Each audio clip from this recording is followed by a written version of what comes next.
জীবনে fashion design নিয়ে আমার কোনো প্ল্যানই ছিল না, কিন্তু জীবন নিজেই যেন আলাদা প্ল্যান করে রেখেছিল আমার আজকের এই দিনের জন্য।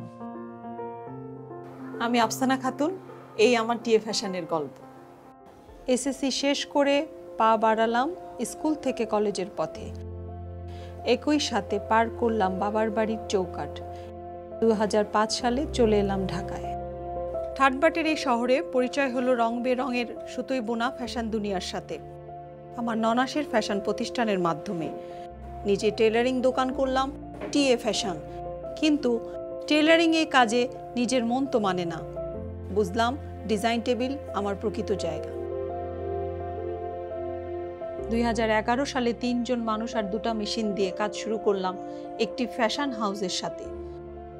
2019 পর্যন্ত মেশিন হয় 10টা, মানুষ 12 জন। কাজের পরিধি বাড়তে থাকে প্রতিদিন।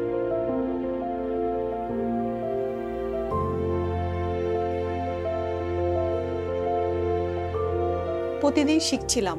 এত কষ্টের পরও একটি জামা যখন হাতে তুলে নিতাম তখন কোনো কষ্টই আর কষ্ট মনে হতো না।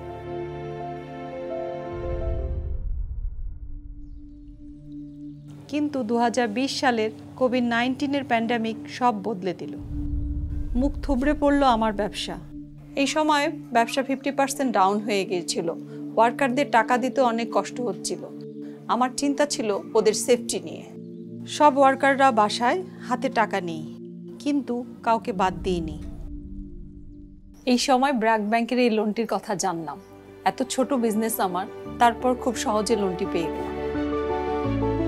আবার শুরু করলাম কাজ পুরোদমে। ওয়ার্কারদের টাকা দিলাম। প্যান্ডামিকের ক্ষতি পুষিয়ে নতুনভাবে ব্যবসাটা এগিয়ে নেওয়ার প্ল্যান করলাম। নতুনভাবে জন্ম হলো টিএ ফ্যাশনের।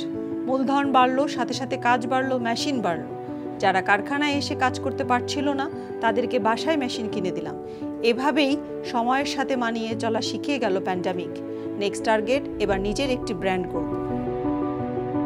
প্যান্ডামিকের ক্ষতি পুষিয়ে নিতে ব্র্যাক ব্যাংকের লোনটি আমার অনেক উপকার করেছে। এই আমার উঠে দাঁড়ানোর গল্প, আমার ঘুরে দাঁড়ানো।